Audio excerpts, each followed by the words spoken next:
Ma peatusin, vaatasin ja veendusin ja leidsingi ülesse ühe paljudest transpordiameti majadest ja täna olen ma Tallinnas ja lähen vaatan, millega tegeleb liiklusohutuse osakond.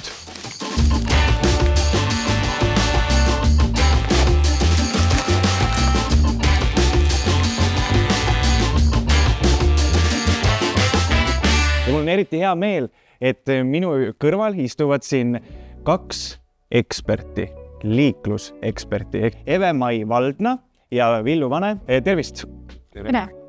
Kõigepealt ma küsin seda ära, et kui kaua olete te töötanud Transpordiametis? Alates aastast 2008, siis oli küll ta Maanteeamet ja siis tuli siia juurde neid ameteid ja nüüd on siis Transpordiamet. Aga alates 2008 kutsuti mind tööle siia. Ja mina olen 2006. aastat. Kui teie vanaema küsiks teie käest, et lapsekesed, et millega te seal töö juures tegelete, mis tööd sa teed? Kuidas vanemale vastaksid?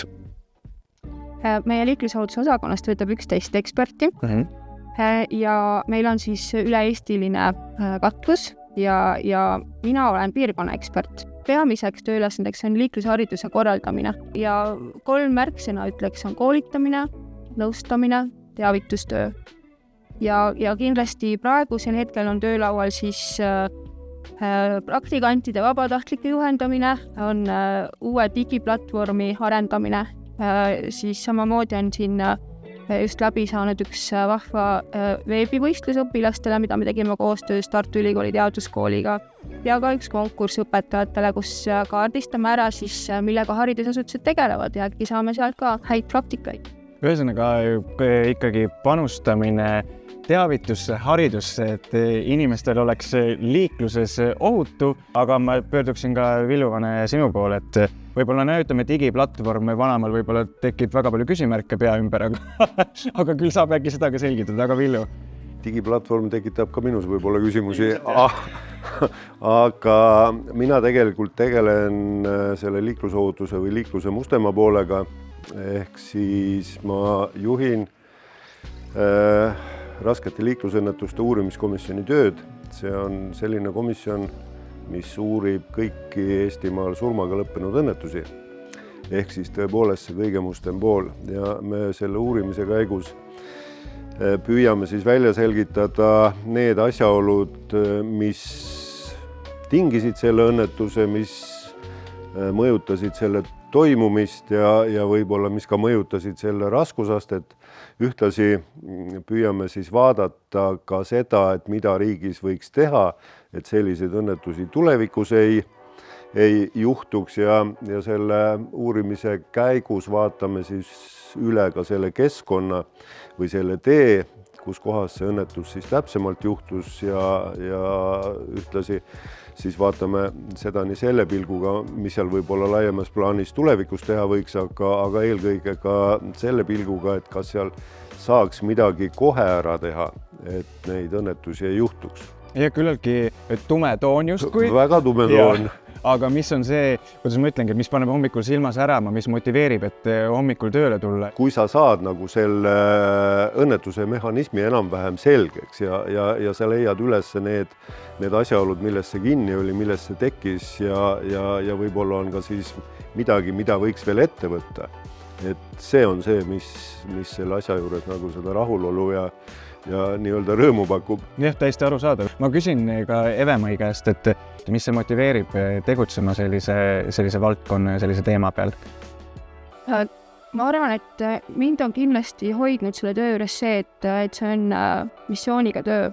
Et ma tunnen, et see valdkond peab olema fookuses, et need liiklusohutussõnumid tegelikult jõuaksid ikkagi võimalikult kõikjale ja kõigile, sest see on valdkond, kus igaüks saab panustada tegelikult, kui muul moel ei saa, siis vähemalt olla hea ja õige eeskuju liiklejana, nii autoroolis, sõitjana kui jala. Aga on neid, kuidas ma ütlen, eks iga töö juures on neid hetki, et hommikul mõtled, et nii, et nüüd ma pean sellise asjaga tegelema hakkama, mis ei ole ikka üldse väga meeltmööda. Kas neid asju tuleb sagedasti teie töös ette? No ei tule sagedasti, aga kindlasti. Minul tavaliselt on niimoodi, et mul läheb nagu, kui on aega, läheb nagu 2-3 päeva nii asja seedimiseks ja siis ma lihtsalt võtan kätte ja teen ta ära ja püüan teda teha võimalikult kiiresti ja võimalikult jutti, et ma saaks selle endal kaelast ära, et ma saaks rahulikult oma igapäevaste tööasjadega tegeleda. Aga milline on töökeskkond siin? Mille pärast on siia hea tööle tulla? Transpordiamet on hästi õppimissõbralik. Et saab ennast arendada, pakutakse erinevaid kursusi, koolitusi, on võimalik käia ka välismaal kogemusi hankimas ja mis mulle meeldib, et on hästi toetav kollektiiv, et on hästi ühtehoidev ja sõbralik. Mis on positiivne, et mitte ainult kabinetis, vaid ka osakonnas ja teenistuses meid kaasatakse, küsitakse meie arvamust, et seda on hea tunda, et meie kui töötajate arvamus on ka alati oluline ja arvestatud. Kas Villu on toetanud sind hea sõnaga? Aga loomulikult. Ja Villu vastupidi ma eeldan ka, jah? Jah, loomulikult. Et selles mõttes on see vist ikka tähtis ka, et enda kolleegid märkaksid. Ma siia juurde lisaks selle, et see mõnes mõttes on see hoolivus, mis ei ole kadunud sellest ajast, kui mina tööle tulin, aga mul on nagu see enda esimene tööpäev jube selgelt meeles. Siia oli nii hea tulla, sest ma muidugi ei teadnud, kui ma tulin, eks ole, kuidas mind vastu võetakse, aga see oli nii vahva. Ma tulin, mind juhatati kabinetti, näidati, siin on sinu tool, siin on sinu laud, laua peal oli arvuti all oli salasõna, siis oli pliiats, pastakas, kustutuskumm, käärid, joonlaud, tass ja lill lauanurga peal. Ja seda lille ma olen kõik need aastad tassinud ühest kabinetist teise, ta on mul 2 korda peaaegu välja surnud, aga ta on elule ärganud. See taim on tänaseni alles? Ja mul toas aknalaua peal. Eve, ma ei saa Villut usaldada, kui sa enda võileivakarbi jätad laua peale, siis tead, et ta seda ära ei söö või vastupidi. Ja ma võin sellest kindel olla, et me saame üksteist usaldada ja tegelikult on seda igal sammul tunda, kas tööülesannetel, projektide igal pool, et saab usaldada. Kui tihti te mõtlete seda, et on suur projekt ja just, ära tegime? Ja seesama viimane nüüd liiklustarga veebivõistlus Tartu Ülikooli teaduskooliga koostöös, kus meil tõesti oli üle 2300 osaleja ja nüüd oleme saanud head tagasisidet, et tõesti, et see kõnetab ja kindlasti me jätkame sellega ka järgmisel aastal. No minu kõige suurem projekt oli seotud selle minu kõige suurema tööülesandega ehk selle sama uurimiskomisjoniga. See uurimiskomisjon tükk aega töötas nagu Tallinnas ja Harjumaal, aga siis me otsustasime, et me tahaks ikkagi terve Eesti kohta nagu pildi ette saada ja laiendasime selle tegevust siis üle Eesti ja selle käima lükkamine oli nagu päris ränk katsumus ja see võttis aega nii enam-vähem 2 aastat. Kas tööl nalja saab? No nalja saab ikka. Saab jah? Nalja nagu peab saama sellepärast, et ilma huumorita oleks ilmselt päris kurb tööd teha. Mul on mõned lood ka, mis ma võtsin meenutada, et näiteks olime kolleegidega teel Tartust Tallinnasse ja mina olin taga istmal ja ühel hetkel siis märkasime, et meie taga prissib üks rekka väga lähedal, ohtlikult lähedal ja tõesti selline halb tunne oli, et ohutus ikkagi eelkõige. Ja siis arutasime, mida siis ette võtta, et märkasin, et mul on seal kõrval mõned plakatid ja marker veel alati taskus käe pärast võtta. Ja siis ma kirjutasin sinna plakatile suurte trükitähtedega, et palun hoia piki vahet, tegin väikse naeru näo sinna, panin sinna klaasi alla siis ja uskumatu küll, et see koheselt mõjus ja see jutt tegelikult hoidis kogu ringtee selle mahasõiduni, oli ikkagi mõistlik ja hoidis pikki vahet, et seda oli rõõm näha. Ja teine lugu, et meil on osakonnas tegelikult üks väike tegelane Siim veel, kes on tegelikult nukk. Me teeme nimelt aeg-ajalt ka teavitustööd siis lapse ohutussõidutamise kohta autos ja see beebinukk on siis päris lapse sarnane tegelikult ja aeg-ajalt, kui me siis läheme kuskile üritustele või koolitustele, on meil see niinähtud laps, me paneme ta ju siis sinna auto pagasiruumi ja siis kõrvalvaatajatel võib jääda väga selline hirmutav mulje, et me paigutame lapse kuidagi mitte nõuete kohaselt ja meil on Transpordiameti kirjadega autod ju.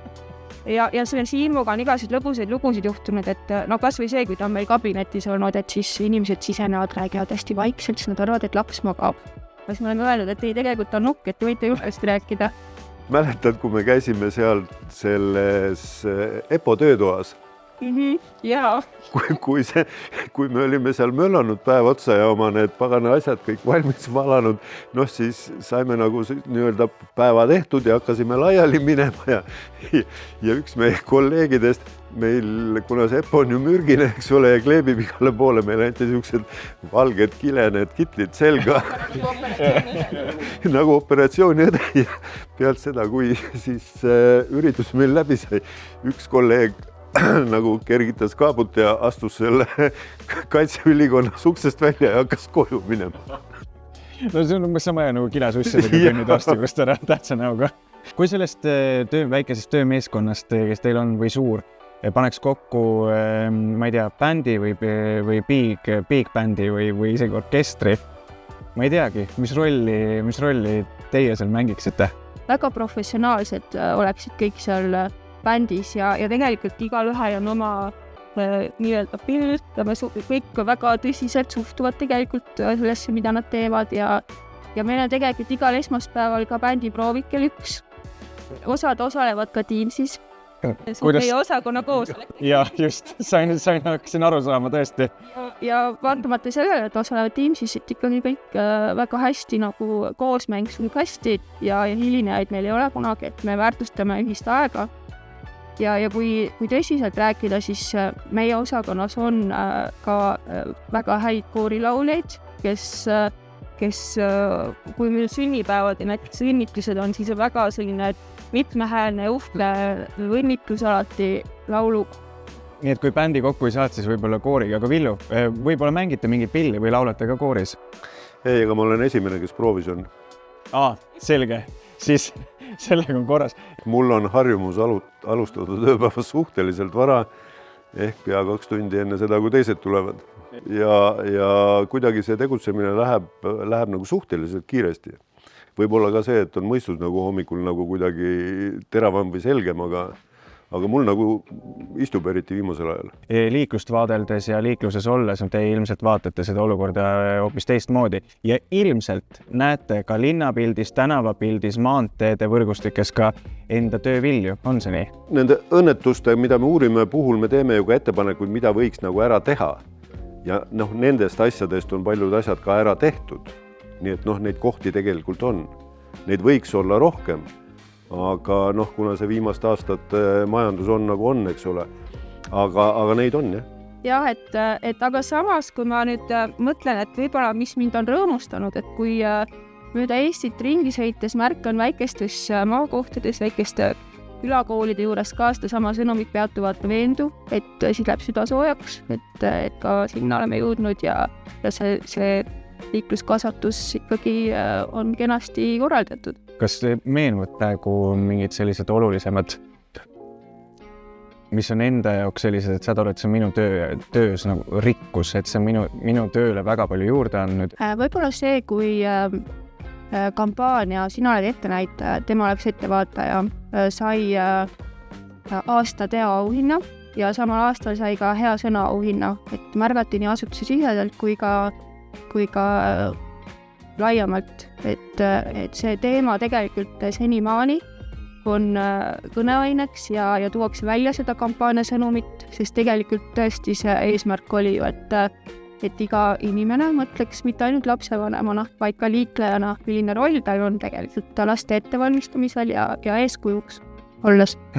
Villu? No mul on see sama, millest ma ennem rääkisin, see komisjoni laiendamine, sest see oli ka, sai nagu asutuse siseselt aasta teonimetuse ja see tõstis nagu selle töö hoopis teisele tasemele. Aga mis toimub teil sellisel töövälisel ajal? Meil on tegelikult regulaarsed kokkusaamisi tiimiga, kus on siis ka koos õppimist, koos midagi tegemist ja alati seal ka siis saame jälle uusi ideid, inspiratsiooni jagada ja neid on jah, meil siis üle Eesti oleme käinud siis oma kolleegidel külas ja see ka sellel aastal jätkub, nii et see on kindlasti üks tore asi.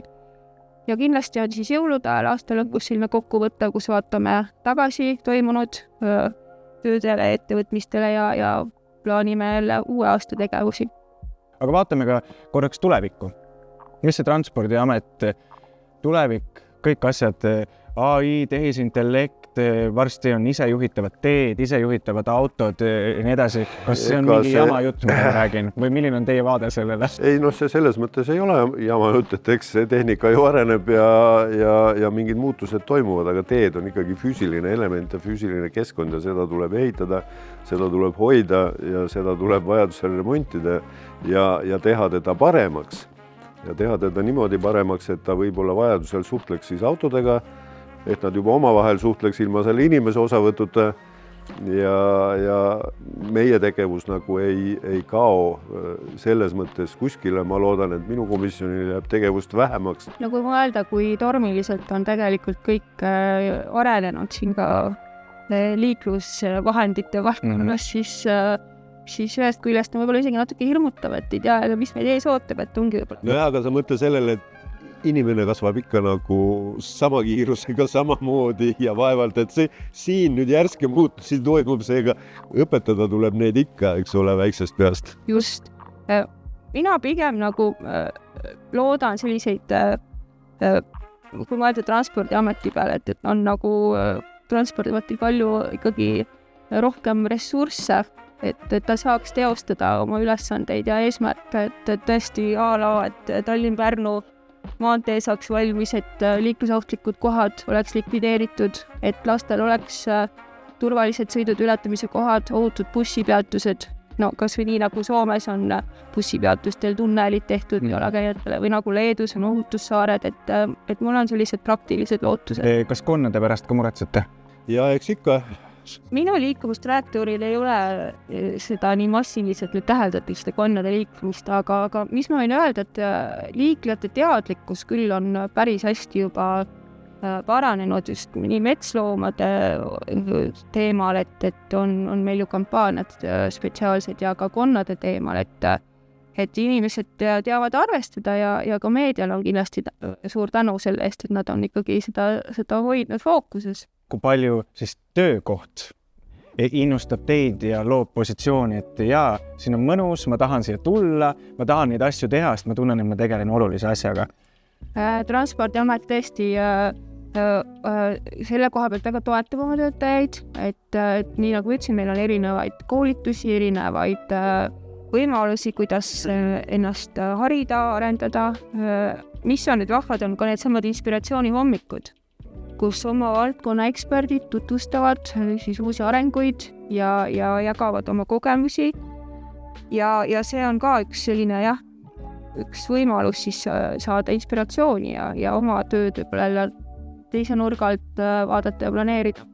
Aga kui Transpordiamet oleks siis näiteks inimene, keda peaks kirjeldama paari sõnaga tema karakterit, iseloomu, mis mõtted tekivad? Oma ala professionaal, väärikas, teab oma eesmärke, kindlasti selline missiooni ja visiooniga ja ma arvan, et ta oleks väga hea avatud suhtleja ja kindlasti ülihea kohaneja. Ja sihikindel. Mina suur Vikerraadio kuulaja. Minu vanaema oli, minu ema, isad ja vanemad, vanesed, kõik on olnud Vikerraadio kuulajad ja olen ka mina nüüd tänaseks Vikerraadio kuulaja. Ei saa ma mööda sellest faktist, et sageli kuulen ma seal liikluseksperti Villu Vane kommenteerimas, mis toimub.